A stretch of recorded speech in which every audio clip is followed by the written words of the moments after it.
I'm sure you're familiar with the infamous Jack the Ripper, the unidentified serial killer who haunted the streets of London during the summer of 1888.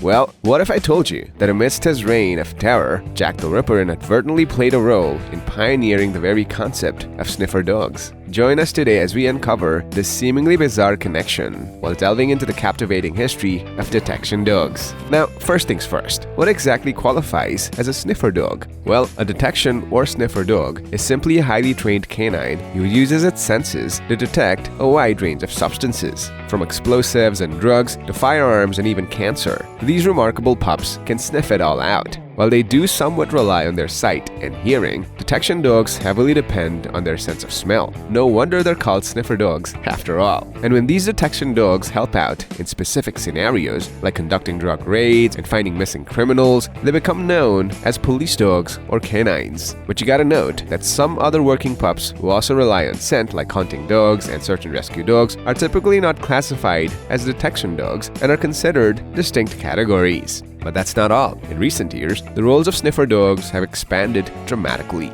Pest detection? Yep, they've been on the job since at least the early 2000s. The research conducted at the University of Florida found that trained dogs had a 97.5% success rate at identifying bed bugs. What about cancer detection? Yep, reports of dogs sniffing out this condition go far back as 1989. And more recently, some dogs were even trained to sniff out COVID-19, showcasing an over 90% accuracy rate. What's more, pioneer studies from the late 1970s to early 80s even used dogs for wildlife scat detection. Today, these remarkable canines aid wildlife researchers in locating and conserving endangered species of flora and fauna while keeping the invasive species in check.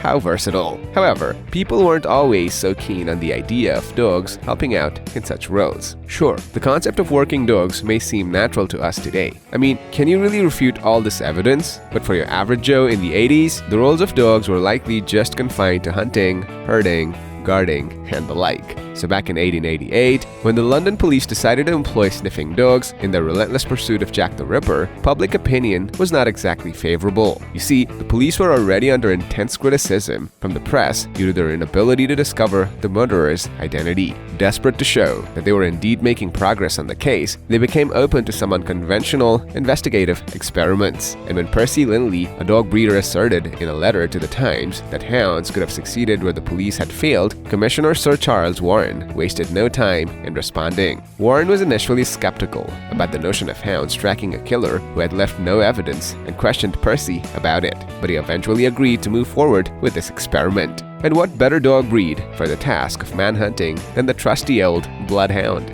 These olfactory detectives have 300 million scent receptors in their nose, more than any other breed. For comparison, humans only have around 5 to 10 million of those receptors. This gives the Bloodhound a sense of a smell that is estimated to be about 1,000 times better than a human's. In fact, Bloodhounds are so good at tracking that their evidence is now even admissible in court of law. So the London police started experimenting with Burgo and Barnaby, two of the finest dogs from Bloodhound breeder Mr. Edwin Brough.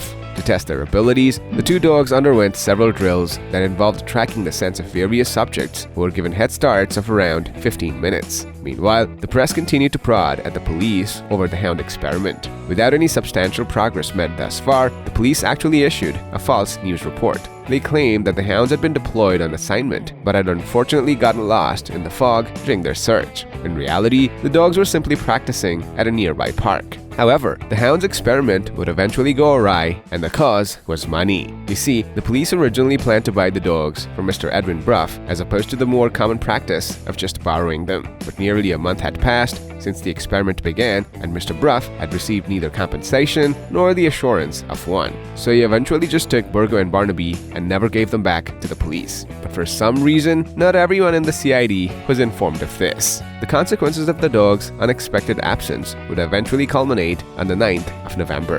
At 11:30 a.m., Mary Jane Kelly, the last of the Ripper's confirmed victims, was discovered dead through the window of number 13 Miller's Court. Inspector Aberline, remembering that two hounds had been trained specifically to track the Ripper, promptly ordered the scene remain untouched until Burgo and Barnaby arrived. However, it wasn't until 2 hours later that the realization dawned. The dogs were no longer even in London. Had they been available, could the Bloodhounds have successfully tracked down the Ripper? No one can say for sure. Mr. Bruff nonetheless maintained unwavering confidence in his dog's abilities. According to him, the hounds had the needed skills, they just didn't get to showcase their prowess. In a later interview, he even proposed that Jack the Ripper may have momentarily halted his killing spree while the dogs were in London. What do you think? Could the dogs really have been this effective? Please leave your thoughts in the comments below. Regardless of its effectiveness, the Bloodhound experiment aimed at catching the Jack Ripper marked one of the earliest instances of professionally deployed sniffer dogs. This pioneering initiative set a precedent, prompting other nations to follow suit.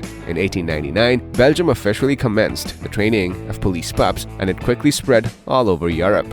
Notably, Germany emerged as one of the earliest adopters, deploying canines for explosives detection and various tasks in over 600 cities by 1910. And by the 1970s, America was regularly utilizing canines in law enforcement as well. Today, detection dogs have become a common presence, from airports to police stations. However, it's not like the system is without criticism. The accuracy of sniffer dogs, particularly in drug detection, has been questioned often. The Australian state of New South Wales, for example, reviewed its law regarding drug detection dogs in 2006, following a concerning report. It stated that prohibited drugs were found in only 26% of searches following an indication by a drug sniffer dog. Concerns have also been raised regarding the biases and behaviors of handlers, which can influence the responses of their detection dogs. Moreover, the reliance on detection dogs has led to legislation that permits police to conduct searches without probable cause, leading some to even question their rights. In a few notable cases, authorities were even found to have falsified evidence by exploiting the responses of their drug detection dogs. From Jack the Ripper to the modern day, detection dogs have truly come a long way, and it looks like they still have a while to go, perfecting their craft and its integration into society. What are your thoughts on this issue? Do you happen to have a detection dog of your own? Leave a comment below to let us know. Thanks for watching.